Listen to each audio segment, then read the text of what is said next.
juragan duren lagi borong duren guys. Ini tuh pagi-pagi kita sudah nyampe di rumah adekku, yang kebetulan hari ini tuh di tempat dia lagi hari pasar juga ya. Dan ini dia durennya yang mau diborong-borong. Itu tuh udah ditumpuk-tumpuk ya guys. Dan itu tuh dihargain per tumpuk. Ada yang satu tumpuknya 3, 4, 5, 6, 7 tergantung kualitas durennya beda-beda. Itu adik saya tuh lagi ngobrol sama si bungsu. Nah dia ini nanti juragan durennya akan beli durennya dan dihargain sesuai lah ya dengan harga di sana. Memang murah banget, tapi ya udahlah, memang segitu harganya diambil sama juragannya. Ntar kita yang jadi juragannya, yuk ada yang mau ikutan gak jadi juragan duren? Ya itu kondisinya itu begini guys, ada banyak tempat sebenarnya, dan salah satunya nih adik saya itu dulu dia di warung ini juga jualan goreng-gorengan, tapi hari ini dan biasanya kalau lagi musim durian dia tuh nggak jualan gorengan tapi jual duren aja. Tempatnya pangkalan orang-orang yang punya pohon duren, ngantarin buah durennya ke sini. Nanti tokenya datang dan diborong di sini ya teman-teman.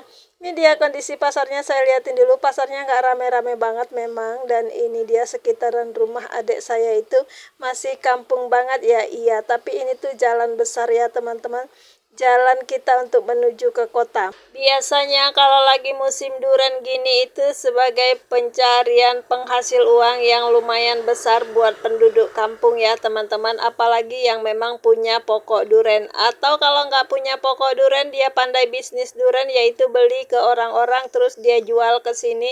Itu lumayan juga dapat uangnya asal mau, dan itu tuh udah banyak banget yang jadi kayak gitu tuh ya teman-teman. Adik saya dan istrinya itu juga memulai bisnis duren itu dari yang sedikit-sedikit ya teman-teman. Awalnya itu beli juga ke orang-orang, dan akhirnya mereka memutuskan untuk membuka pangkalan di rumahnya itu. Jadi dia kalau musim duren itu nggak jualan gorengan, tapi khusus buka pangkalan untuk duren. Jadi orang-orang akan datang untuk jual ke tokenya itu di depan rumahnya. Ini dia lagi nego-nego sama yang ambil durennya ya, untuk proses pembelian. Jadi kalau mereka sudah deal baru nanti itu semua dihitung. Lumayan lama ya, karena itu ada 2 toke. Jadi mereka itu bagi-bagi dulu yang mana bagian si A, mana bagian si B. Salpek ya sama jambunya. Kok jambu sih? Itu jeruk.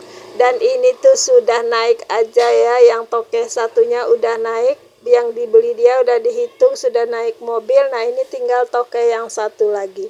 Sekali lagi ya teman-teman, ini tuh di kampung kita kalau yang punya pokok duren itu semalaman bisa dia dapat antara 500 sampai 1 juta lebih kadang-kadang. Seperti bibi saya itu yang punya pokok durennya memang banyak.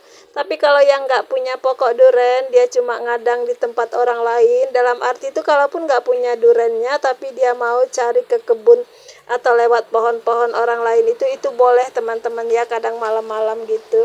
Dan itu tuh sudah jadi tradisi, sudah diikhlaskan, sudah direlakan gitulah ya, karena memang udah turun-temurun, niatkan aja untuk sedekah lillahi ta'ala ya. Kalau durennya udah dapat sama orang lain, nah itu tuh memang sudah nggak rezeki kita berarti. Kalau ngadang juga kita bakalan sama-sama kadang gitu ngadang ya di kebun itu. Iya, kecuali yang memang dia itu bikin satu kebun kayak bibi saya itu, dia nggak ada orang yang akan datang ngadang di kebunnya guys, karena itu bentuknya sudah berbentuk kebun ya.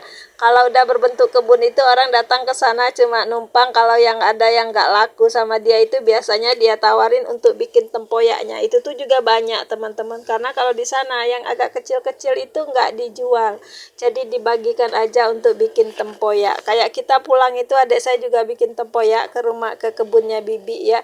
Itu tuh dapat tempoyaknya lumayan banyak, hampir 3 kilo lebih ya teman-teman. Nah ini dia dari samping saya ambil rumah adik saya, mereka sibuk naikin durennya, dan durennya itu udah penuh aja satu pickup ini ya kan.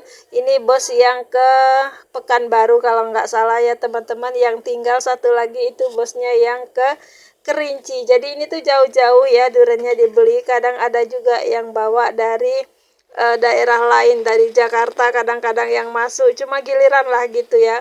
Ini dia duren kampung kita. Mungkin teman-teman pernah makan duren dari kampung saya, coba aja tanya sama pangkalannya.